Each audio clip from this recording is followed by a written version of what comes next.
don't spend too much time mapping out everything. Think about what do we want to focus on? What are the critical few, not the important many? Because nothing that we do isn't important. Yes. So, what are the couple of things that we want to hone in on? Welcome to Process Pioneers, the show that takes a deep dive into the minds of decision makers, key influencers, and process experts who are pioneering the world of everything process. Welcome to the next episode of Process Pioneers. My name is Daniel Rayner. I'm the host of Process Pioneers. And in each of these episodes, I get the absolute privilege of sitting down with different BPM practitioners, people that are in organizations and understanding how their processes are working, managing their processes, optimizing their processes, automating their processes, whatever falls under that banner. And so I'm really excited for today's conversation I'll be having with Pamela Warwick. Now, Pamela is the Business Transformation Program Lead at Melton City Council down in Victoria. This is going to be a great conversation. Pamela, thanks for joining me. Thanks for inviting me, Daniel. I'm really excited to be here. So what we might do to begin with, just so the audience has a bit more of a grid and context for your background and the work that you've done, maybe you can take us back to that time where I guess the topic of business process management was first introduced to you, and then take us on a journey leading up to the type of work you're doing today. Yeah, sure. I think when I think about what got me started in BPM, and by all means I'm not a purist or an expert in BPM, certainly touched by it all the time.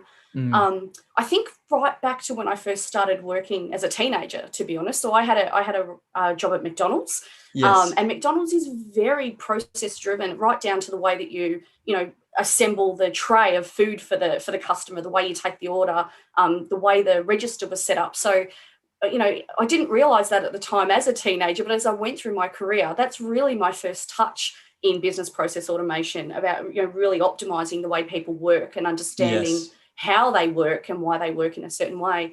From McDonald's, I had a bit of a divert career, went into nursing, and then had left that and moved into a great organisation, Telstra, in Australia, big telco in Australia, and worked through a number of positions there, and ended up in business process optimization or business optimization transformation type roles. And that's when I really started to understand, I was always a big question asker. Why do we do it this way? How do we do it better? I think that's what really led me into that project space and business optimization space. Right. But really, it was the first time when I really started to understand the value of mapping out things, understanding why certain things will happen, how often do they happen, why are some people doing things in a quicker or more efficient way than other people, and really starting to lift the lid on things and understand it. And as I started to do that, I guess I started to appreciate the experience that I'd had right back from McDonald's around, processing or asking people to do something in a certain way that we know is best practice or best in class, and then always assessing that and improving it. So yeah, I'd say I was touched by business process management right from my early teenage years, but really got an appreciation for it and use it now. I've got a lot of great business analysts who work for me, BAs who work for me, who are experts in this field. And when I'm asking, let's take a look at this. How do we actually do this different for our community or our customers? We come right back to the first thing is, what do we want to achieve and why do we want to achieve that? And then once we understand that, kind of mapping out, okay, well, how does it work today? What's the as is and what would we want it to be? And then trying to, bridge the gap between the as is and the to be, and then looking at, is it process? Is it people? Is it technology? So what lever can we pull? Sometimes we're pulling all the levers. Sometimes we only want to pull one lever for a reason, and it might be funding, or it might be, change fatigue, or wherever it might be for our people.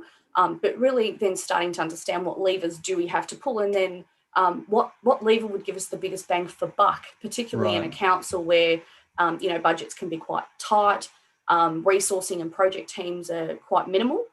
So what's the biggest benefit that we can offer the organisation and then in the end our people, our community and our municipality, by pulling the right thing at the right time, and getting the best value out of that. So yeah, I've had a broad range in Telstra. I had a lot of experience with some of their big transformational programs in the IT department, and I'm not an IT technologist in any way. I lead the programs and really am that person that challenges what we do and how we do it and how do we get it faster and how do we get more value, very much backed up by a team of experts in their field. So whether that be cloud experts, developing experts, BAs, PMs, whatever. So they really work quite tightly and together kind of work through these things. And I think as we're often mapping things out, you need a range of people to come to the table to help you do that. It's not just the person who's doing the job or the person who's mapping out what that person's doing, but bringing in those other eyes to start to look at other pieces to the puzzle that, could expose other gems that we're not even thinking about as we go into the room together. Yes. Yep. That's amazing. That's great. I love what you're saying there about, asking those questions. Why are we doing what we're doing, or what are we trying to achieve? And having that conversation right from the start, and as a point that you can always refer back to, because I think sometimes in transformation projects or BPM initiatives, sometimes the organization or the people, I guess, carrying out those changes lose sight of why they're actually doing what they're doing. And there's been many cases where, an organization has adopted BPM in order to document their processes, but with nothing beyond that. For what intent? Yeah, absolutely. And I think as well, when I came into Melton City Council, so I've been in Melton City Council now for 2 years, I was very lucky, there was a lot of process mapping that was done before I arrived. And I walked into a room, and the people from Melton who hear this back later will smile. I walked into a room and there was wallpaper. We had almost every single process in the organisation mapped out, which I thought was awesome. A lot of work had been done for me and there was so much rich data on the wall. But it's then, what are we doing with that now? Yes. How do we move from mapping stuff out into some actionable stuff that, the organisation actually starts to feel the value of what you're doing. So I think that what are we doing and why are we doing it? What's the intent of it and how are we going to use it? That's really important. And then, have we got enough to start moving forward, or do we need to wait for months and months and months to map these things out? So that's just something, as you were saying, that really comes up for me. And I often think about the wallpaper. Yes. I kind of said, when we change a process, do we pull that down? Is it ceremonial that you kind of pull down that process and say, that's it, it's been transformed? Or but it was, I kind of think there's some energy in doing those kind of things, mapping it out and then going, we actually have changed that, and then stopping and acknowledging it and then moving on to the next one, as opposed to mapping too much out sometimes. Yes, that's right. And then, having that clear why, that clear understanding of what the purpose you're doing it for, then that helps you determine, which levers do we need to pull, because you have a clarity around what you're trying to achieve. Yeah. Or challenge the lever that we thought we wanted to pull. And maybe that isn't the right lever now that we've dug deeper and we now understand it more. We've asked different questions. Yeah. Yes. Yeah. And I think also, and you mentioned this, you touched on this, that collaboration, I think that is huge, because, in every organization, you've got people there that if you can bring on the journey, if you can leverage what they already know, whether it be the frontline employees, the people that are picking up the phone, the person on the warehouse or the factory floor, the ones that are carrying out the processes, they're probably in the best position to identify and understand, what isn't working here and how can we improve it, or how can we make those changes? And, in some organizations, that's where it starts and ends, like those ideas that they come to those people, but that there isn't that culture, that atmosphere of collaboration, of bring forth your ideas, because, together, collectively, we'll be able to come up with better ideas than just the one person sitting at the top. Yeah, absolutely. And I used to say, back in my Telstra days, I used to say, if you want to know where it's broken, go and ask the guy that's on the phone. So they'll tell you on that great project or this great solution that we've built, what part of it doesn't work. So we're all celebrating the end of the project, and this guy on the phone is going, this is ridiculous. I've now introduced 3 steps and taken longer on the call, and I'm not meeting my AHT or whatever it is. So if you ever want to know what's broken, go to the people who are actually the end users of it and ask them. Something I did early in Melton, and I really encourage people to do this. I was looking in the transformation program, how do we actually make the community or the customer's experience better? So what I do is I back up our customer service unit department. I get on the phones myself. So I fumble through it. The community are really lovely when I say I'm just backfilling people, and but just experiencing it for yourself. And then when you do that, you have a total different appreciation when you're in those mapping workshops or whatever they might be with the people who are doing the job. You're no longer questioning everything. Are you sure it's as bad as that? Or, maybe they're just whinging or whatever the inferences might be, but because you've actually experienced some of it yourself. Yes, right. So right. Your appreciation or your empathy towards it, or your willingness to listen and ask different questions are there. So I do think it's a bit of experience some of it yourself. Go in and get your hands dirty. Yes. Bring in the people that are actually doing the role, because sometimes we think it's much easier if we just map it in a room by ourselves, because it'll be much quicker, and then we just get them to sign it off. Right. I've gone down that pitfall myself, and then you end up just remapping everything again anyway, because you've got most of it wrong. You've forgotten about all these nuances that they tell you about. But yeah, bringing the people who are actually doing the work, and then bringing some difference as well. Bring in some diversity. Bring in someone who's got nothing to do with it to ask different questions, or really challenge why we want to go from A to D. Why couldn't we just skip C and go straight from B to D? Yes, yep. And I think it's that beautiful collaboration and the difference that people bring, that then you start to, you ask different questions and you get different awarenesses. You're all wearing the same hat. You all want, an outcome and a change to happen. So, if you can have that kind of environment and build that, I think you're on a winner straight away. And it doesn't mean you need to have 30 people in a room and it has to go for days. Yes. You can set some boundaries around it, but bringing in that difference. It's the same as, what we would say around the value of difference in the workforce. What that brings to the culture, and what that brings to outcome, and what that brings to results. Same thing when you're in a meeting trying to, or in any kind of project trying to map something out. Same kind of values, bringing those differences in to harness that different culture, the diversity, the thinking, the challenging, yes. And often many hands make light work. So those people are willing to often pick up and help with other stuff that comes out of that. Yeah, that's great. And obviously, like, you've worked in telco and council as well. And, I'd be interested to understand the challenges that an organization faces when adopting or implementing BPM.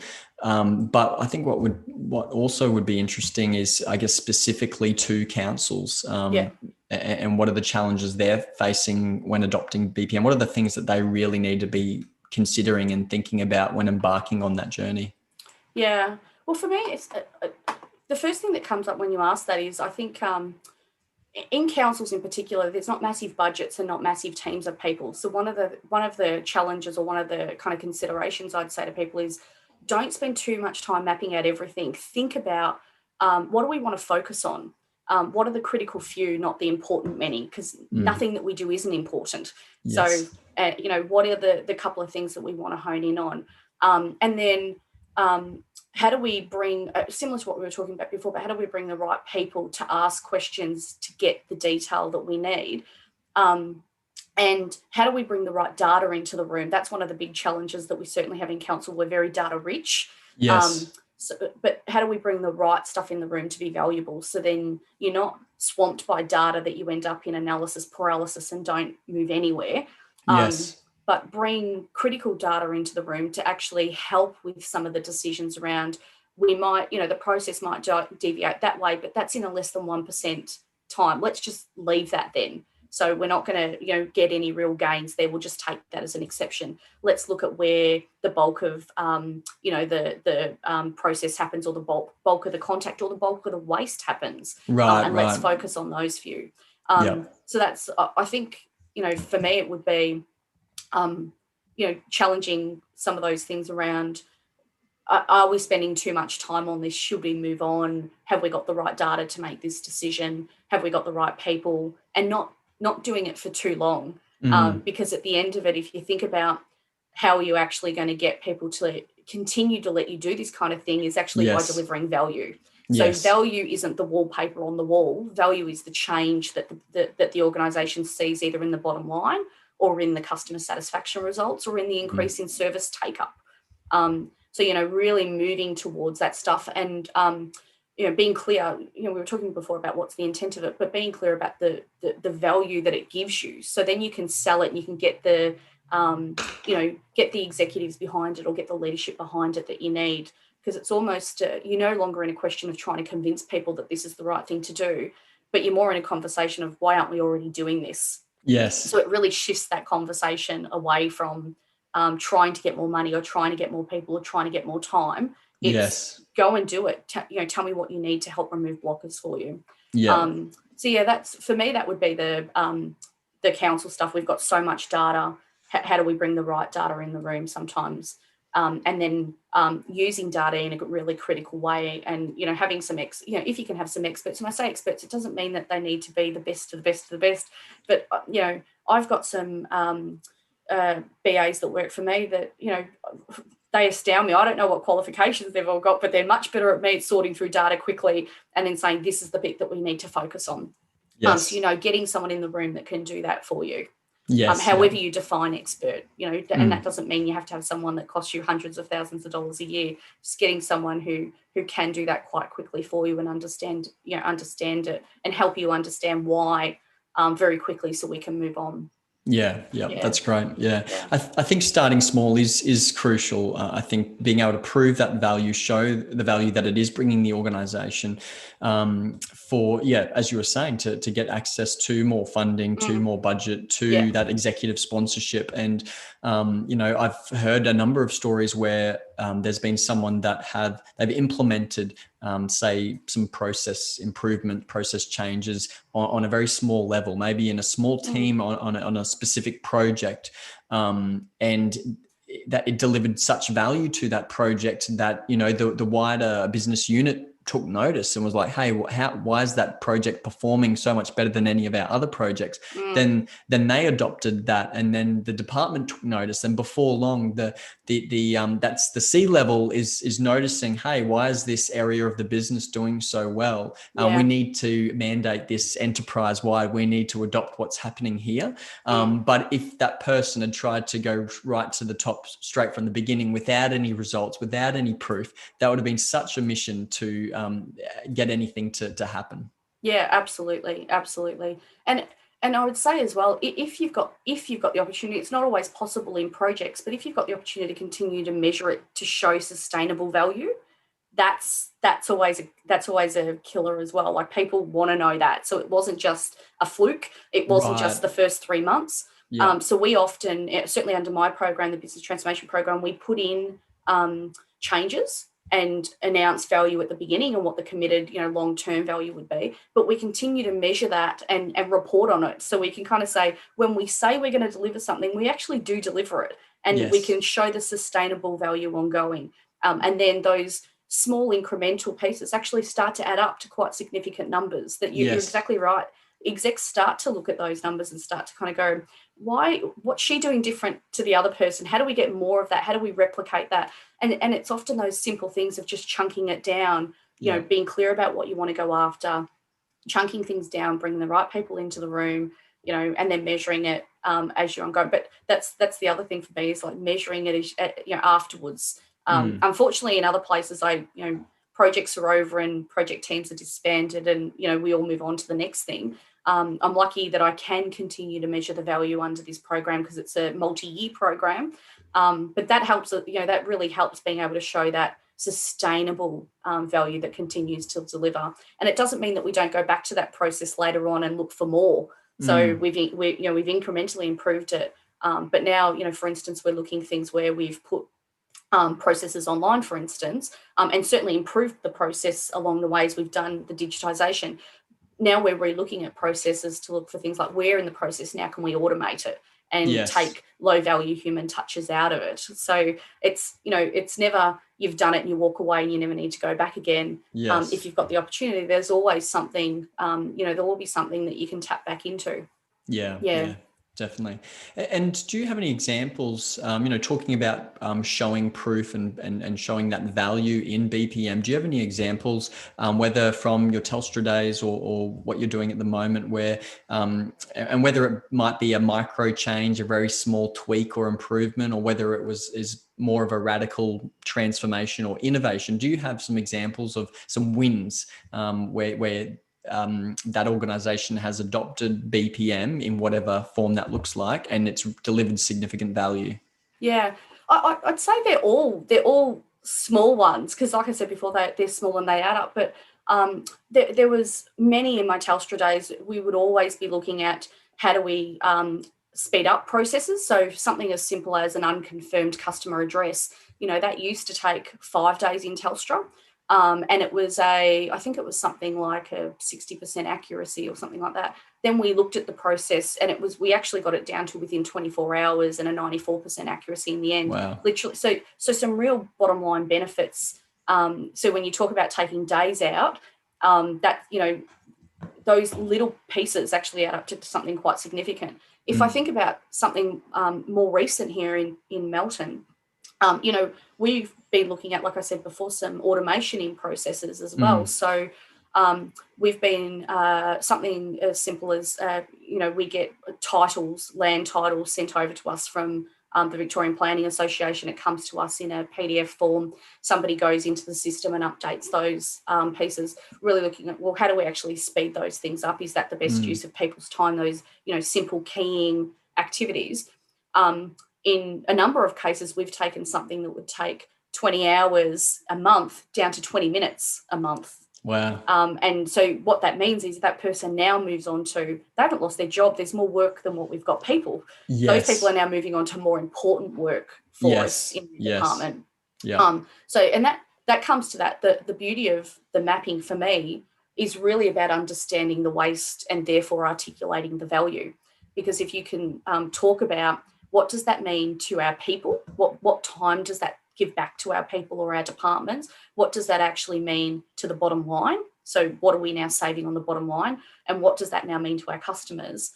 It's like I said before, it's kind of a no-brainer. Why aren't we already doing this? So we've run a couple of proof of concepts of those kind of automation type things in Melton recently. Yeah. And it was very successful. We showcased the technology. It didn't take us a lot of time to do those kind of things. Again, small pieces of change, not big overhauls of technology. Yes. And showcasing that, getting that executive and sponsorship backing, and now we're looking at moving those things into production. So making that just about a part of the way we work.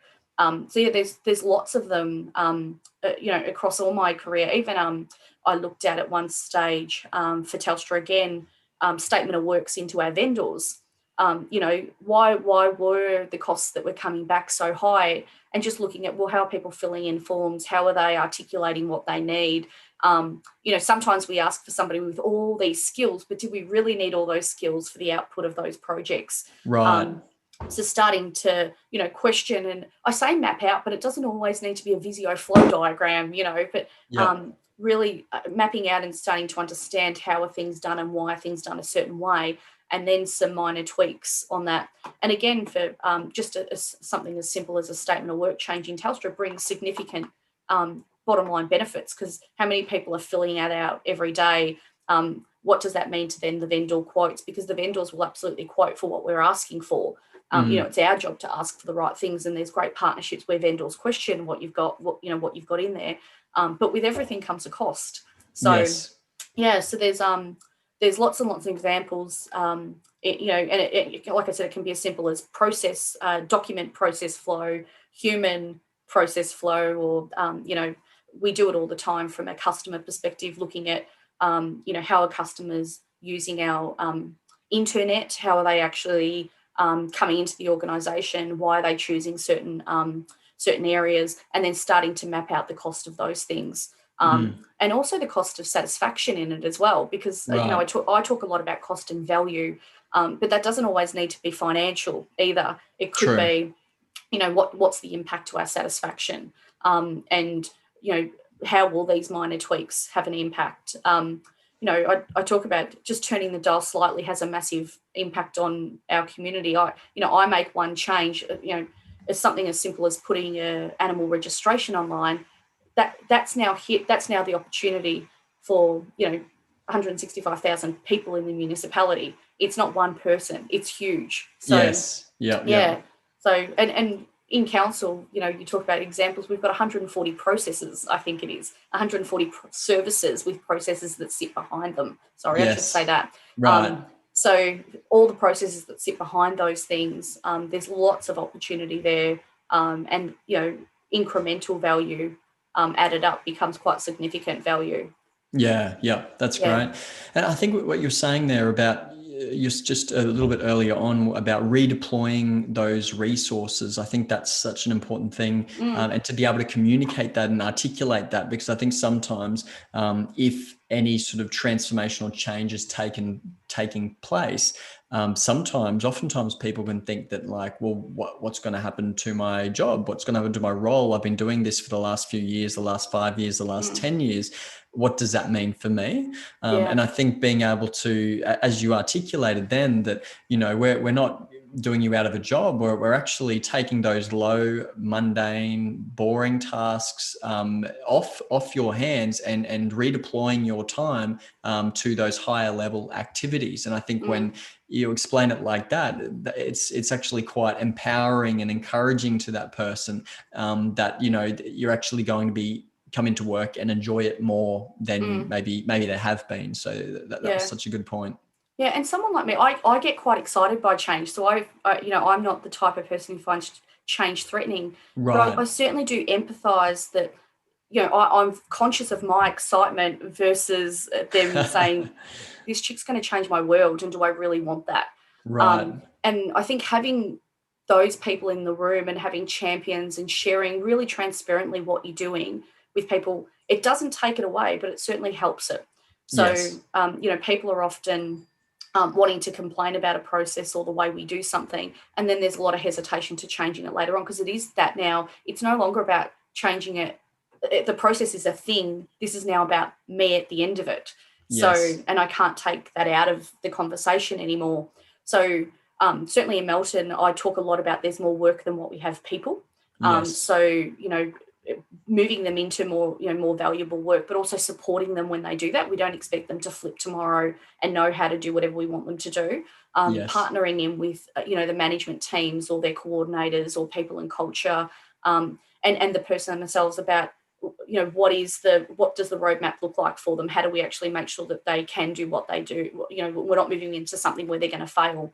Yes. Particularly if they've been an expert in the process that we're taking away, actually what that, be conscious about what that does to people when you move them into something where they're now becoming the learner from a process that we don't want done a certain way anymore. And, your expert's now the learner in something else, and being, conscious of that and supportive through that. It doesn't mean it's not the right thing. It's just the way we manage, the human in that piece. Yeah, no, that's good. And how do you cultivate that mindset of asking questions and challenging why are we doing it this way? Because I can see that obviously for you, it comes naturally. It's very easy to ask questions, ask why. You aren't precious about anything. You've got a very clear idea, or you've got great clarity on what is the vision, what is the strategy, what is our ultimate outcome that we're aiming towards, and so I guess that you feel the responsibility, but also the excitement around challenging everything that's being done. But I guess for some people there might be that mindset of like that they see that balance sheet come back and expenses are quite high or something, but it doesn't cross their mind to think that it could be done any other way. It could be done more efficiently, more effectively. How do you go about cultivating that in your team? Yeah, I think it's a bit of horses for courses. It's not kind of one silver bullet for me. Right. I think some of it is about the way you set up what you're going to do. So sharing with people, being clear about why we're doing it, not just bringing people into the workshop or whatever it might be for the first time and say, this is what you're here to do. And people are like, what?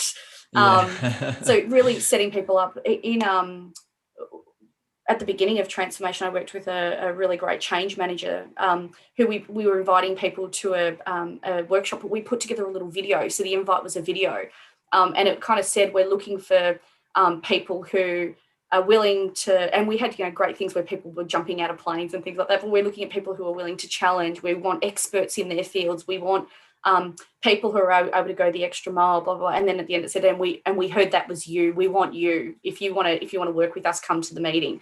And people were really excited by it. So when they came to the meeting or the workshop, they actually came with a sense of excitement and feeling a bit special because they got this special invitation. Yes. So I think the way you set people up for those environments can be really important at the beginning. Depending on, who's in the room, and, I can often sometimes not start first because I worry that the biggest voice often then can drown out other voices. So I'm very conscious about, how do we get a balance in the room, or if I'm bringing someone in because they are absolutely an expert and they are very opinionated and I'm looking for them in the room, potentially having a chat with them beforehand and sharing with them about, other people who I want to harness information from, so they're not, playing other people, or other people kind of go, I don't want to say anything because I'll be wrong because that person sounds really smart. So I don't want to say something that's, where I look like an idiot. So if you've got those people in the room, also sharing with them, the role that you want them to play, although you want them to be authentic, but other consciousness that you want them to have in the room as well. Yes. There is the thing where, I understand I can't make people participate as well. Right.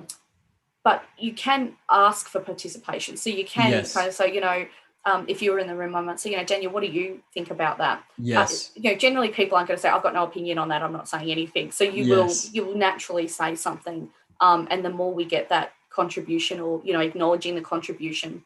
The one thing I would say as well is, don't, those quieter people, or the people that you might not be getting a lot, don't let their idea not get put on the board or not put on the sticky note or whatever it might be, because there's often that sense of, I said something and it wasn't good enough because it didn't get on the board. Right. So, be really conscious about, how are you capturing contributions? Are you being consistent around the contributions? Or if you're not sure about it, don't discard it straight away. Ask a question about it, explore it a little bit more. It doesn't mean that you need to go down every rabbit's warren, but maybe it was just the beginning of a great idea. Can somebody else build on it? So sometimes if you ask a little bit of a question around it, like where would that happen, or what would the scenario be when that takes place? Give you a little bit more context around that. Often then it can bring out something else. So I kind of say two bits of it is the way you set people up, and also then the way you the roles that you're performing in the room. Yeah.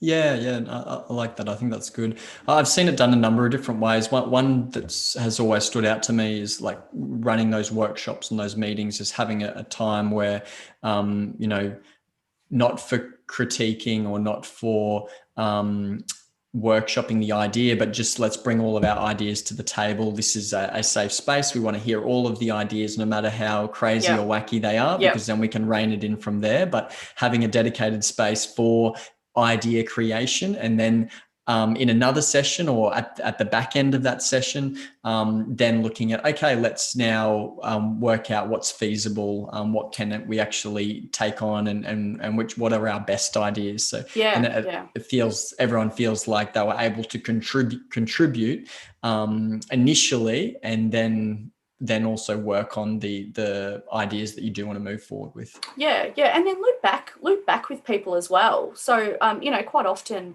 I get a lot of ideas that we don't go forward with for various reasons, but honestly sharing that with people. So we got all these ideas, these are the ones that we're going forward with, and this is why. It doesn't mean that people don't then go, again, I've put this idea up 3 times and no one's picked it up. But, just being honest about it, I'm not going to pick up 100 ideas. I don't have the ability to do that. I'm really looking for the ones that have the biggest impact for the organisation and for the community.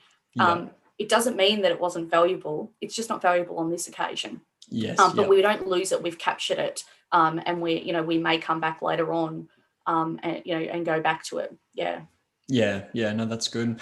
And when we look to the future of BPM, where do you think that organizations, or maybe councils in particular, should be focusing their time, effort, and energy. And I guess when I say that, I'm aware that each council is at a different maturity level, is at a different starting point from today moving forward. So, for some councils, they are looking at technologies like RPA and process mining and things like that. For other councils, they haven't even started documenting their critical processes yet. Yeah. But over the next 2, 3, 5 years, where would you encourage councils to put their time, effort, and energy?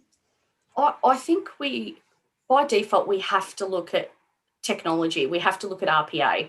And I think COVID kind of forced us to do that in a way last year. So yes. Digitising processes, digitising offerings for our community. I've been on transformation for a long time. I've been in the transformation program with Melton City Council, but nothing moved us quicker than COVID did. So I think by default, that looking into technology, to do that, you do need the foundation right first. So yes. You can't move into thinking about RPA and you don't even know some of those basic processes and you don't have some of those things mapped out. So it's almost like you can't run unless you do that walking first. Right. But I think the future is very much around RPA or technology in automation, whatever that might look like for each council. I think our communities are more informed. They expect results more immediately. Right. Yeah. They're more aware about offerings in other places. They might look to banks, for instance, or look to other utility type services. And that's really started to set our expectations as customers. So then when they start to touch us as a council, those expectations now come on to us as well. Right. So being able to look at how do we, what do people want and when? So I might, our community might have a higher tolerance around a request for a building permit for a big occupancy versus I want to book you to pick up my hard waste. So I expect that to be done straight away, and I expect to get a acknowledgement straight away from you, and I expect that to be locked and loaded when I hit submit on the request. But the submission for something bigger like that occupancy piece, I'm willing to tolerate whatever it might be, 5 days, a week, 2 weeks. So I think we have to go there, but we have to go there again with understanding what are those tolerances within our community, and every community will be slightly different, or every service will be slightly different. And then start to really think about how do we take the step from, process re-engineering to process re-engineering using technology and RPA and AI and machine learning and all those pieces. But again, I kind of go a bit like at the beginning, start small. You don't need to go and spend a couple of $100,000 on some great technology that's out there and then trying to get your money back for what you spend. Right. Really start small. When we did it in Melton, and like I said, we've started our journey on RPA. Again, we brought in some people to help us, and it was done over a 6-week period of time. So it wasn't done over months, but we brought a partner in and some experts to kind of sit with us and map out a couple of processes across our organisation. And we did it for 4 business units. We didn't do it for all our business units, but we started to then map out, how are these processes being done? Of these processes, where did we see waste that was available? And it's that repetitive activity that we could then easily automate. So we weren't looking at massive, complex items. We were looking at repetitive tasks that could easily be automated. From there, we kind of locked down into, okay, we've got 7 processes that we could immediately automate. So we know how it's done. We know the repetitive parts of it. We can start to look at. And then we started to look internally of what investments do we already have in place that we can leverage off, like our M365, suite. So there's a lot of really great automation in the platform already, and start to do that to build momentum. But I think that's where by default we have to go. So our communities, regardless of whether you're a little rural council or a big Melbourne City Council, everyone walks around with a phone. People are connected. People expect immediacy around certain things. If you want that kind of stuff, you've got to move into understanding technology and using some of that automation to speed things up and move your people onto the more important tasks. I always go, if we can take low value activity away from our people, then it frees them up to have those more important conversations with our community, the things where people may be vulnerable or really need help and might be looking at, they might present as one service, but through the conversation, you actually find that it's a multi-service need. And you can help them through that. The only way you can do that is to have time. So freeing people up away from, ticking a box on something or uploading taking a PDF document and keying in a code every day, to feeding out people and create that space in your organisation to then have a more richer conversation with your community around the things that, that really matter to them. They don't really care if you've keyed in the code in the RPA system. They care that if you've extended their rates notice, but also then hooked them up with some, resume writing, courses that are offered at the library for free, and that you've also talked to them about other, role-playing interview skills that they could have, that, they walk away going, wow, I feel like I've really been serviced. I've been touched by my council, and what a great place this is to live. That, that's what we want in the end. And automation enables that to happen, or process re-engineering enables that to happen. So if I look back at, right at the very start, why do we even do this? What's the intent of doing this? My intent is always that end customer. How do we actually really change that experience and move into that, excite and delight people and kind of go, I love living here. I love this community. I love how I feel, and I love the way I'm, that the council services me, the understanding the processes that sit behind that and changing that and improving that, enables us to do that. Yes. Yeah. That's great. So, and you were saying that obviously your those that are in the council, they have the members of the community, they've got expectations of the council that maybe they have come from their experience with the financial sector or with utilities or things like that. So I guess for councils, and for those that are listening to this episode that are from a council, looking at, well, what are the financial institutions doing? What are utility organizations doing to help their customers and improve that overall experience? And I think that's something that councils can learn from other industries and what they're putting into place. Yeah, and I think that's, and maybe it's from my Telstra days, more looking at what's happening in the globe, not just in our own industry, but what's happening everywhere else, and how might that influence where we go in the future, or where we might not want to go just yet because we don't want to be an early adopter around things. I found when I came to council, there was a lot of networking across other councils, which is beautiful because there's no competitive intelligence around, we don't hide anything from each other. They're very generous, but also looking outside of council to say, we're only one portion of that community's experience. There's a lot of other pieces that sit around that. What does that look like, and how do we understand it? Do we want to mirror it, or do we not want to for other reasons?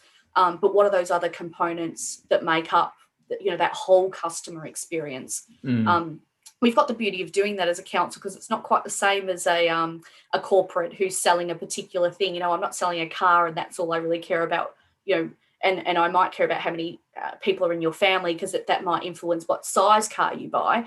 But we're more looking at that real holistic experience for that community member. So we're in a really a much more beautiful position, I think, to really look more holistically about what is that, what are the things that you value. And like I was saying before, it's 140 offerings in a council compared to, one key offering in a different corporation. So we're really looking at a more diverse range, or more broad range of what does this person really want, and what makes up it. It doesn't make it easy. No.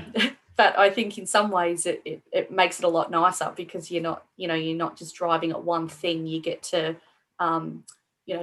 look at that complete piece, and then start to understand a little bit better where you might actually want to make a difference, or where we can make a difference. Yes. Yeah. That's great. That's good. Yeah. And for those people that are listening right now, that maybe this is the first time they're learning about business process management and the value it brings to an organization, and maybe what it could mean for their council in particular. I think, in our conversation, it would have sparked ideas. I mean, I've been taking a bunch of notes down here, and I know, like, I've been gleaning a lot from your experiences, but for those that are listening right now, and maybe you've whet that appetite that they want to go and learn more. They want to extend that learning and practically look at like, well, how can I apply that in my situation? Where would you encourage them to go? Yeah, so I would say there's lots of stuff online already. So, and then I would encourage them to go into groups like you've got the Process Pioneers. It's kind of an easy way to listen to what other people have said and take down some notes, like you were saying, take down some notes and then explore a little bit further. Yes.